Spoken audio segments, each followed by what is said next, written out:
You stopped posting, and people assumed the usual things. That you were boring, disconnected, missing out, maybe even a little strange.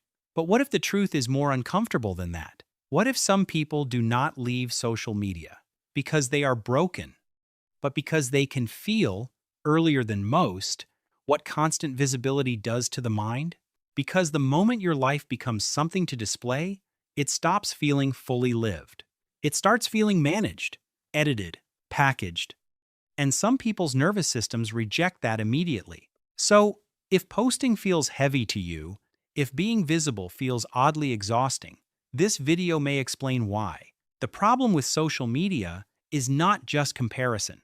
It is that it quietly changes the meaning of experience.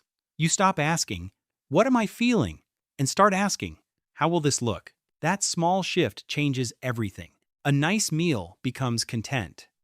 A quiet weekend becomes proof you have a life. A personal win starts to feel unfinished until somebody reacts to it. You are no longer just living. You are editing, managing, packaging. And that is exhausting because every moment now has two jobs: to be experienced and to be presented. That is why some people pull away, not because they hate connection, because they can feel when connection starts turning into performance. And social media makes that worse in a very specific way. It creates what psychologists and sociologists call context collapse. In real life, you are slightly different with different people. There is a version of you for close friends, a version for family, a version for coworkers, a version for strangers. That is normal, but online, all of those audiences get flattened into one room. Your boss, your ex, your cousin, your old classmates, people you barely know, people you used to know, and people silently watching from the background, all at once. So every post becomes emotional labor. You have to smooth yourself out until you are safe for everyone to consume. And for some people, that feels less like self-expression and more like self-erasure. So they stop. And when they stop, the world misreads them. People see privacy and call it insecurity. They see silence and assume loneliness. They see distance and call it avoidance. But often, the opposite is happening. Some people stop posting because they are finally returning to themselves. They do not want an audience in every room of their life. They do not want every good moment filtered through public opinion. They do not want their self-worth measured by reactions from people they barely talk to. That is not antisocial. That is a boundary. And there are usually two different reasons behind it. The first is simple. Some people consciously opt out. They look at the system and decide, "No, I do not want my mood controlled by likes. No, I do not want to perform intimacy for strangers. No, I do not want to confuse visibility with value." They are not hiding. They are choosing. But then there is the second group, the protective withdrawal. These people are not just rejecting the app. They are protecting something deeper. Because for them, being seen has never felt neutral. Maybe attention once came with pressure. Maybe visibility came with criticism. Maybe sharing yourself never felt safe. So now, even if they cannot fully explain it, their nervous system still treats exposure like risk. And that matters, because not everyone who avoids social media is coming from the same place. Some are protecting peace. Some are protecting wounds. Some are doing both. But either way, the behavior makes sense. And here is what people often get wrong about quiet people online.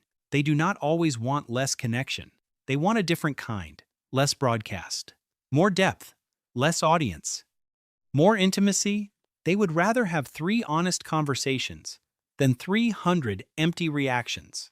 They do not need everyone to know. They just need the right people to know. That is why some of the quietest people online are often the most observant people in real life. They notice changes in tone.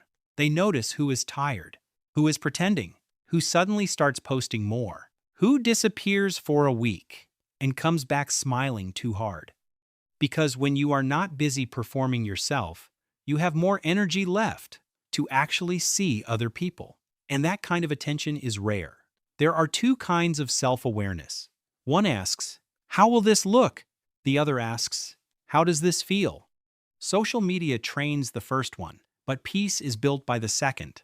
And people who do not need to post everything are often less dependent on outside confirmation to complete an experience.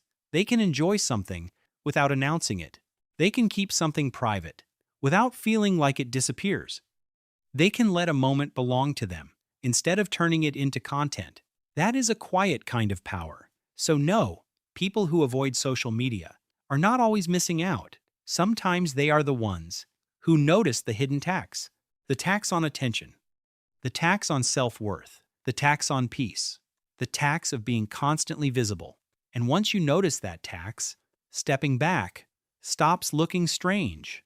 It starts looking sane. So if you rarely post, do not rush to call yourself boring, distant, or disconnected. Maybe you are not withdrawing from life. Maybe you are withdrawing from performance. Maybe your silence is not emptiness. Maybe it is self-protection. Maybe it is discernment. Maybe it is maturity. Because sometimes, the people who say the least online are the ones who finally learned that not every part of the soul needs an audience. And sometimes, the less you need to prove your life online, the more real it actually becomes. If this felt personal, leave a comment below. When you think about posting on social media, what do you feel first? Pressure? Exhaustion? Nothing at all? Or just the sense that some parts of your life feel better when they stay yours? And if this video described you a little too well, just write one word: private.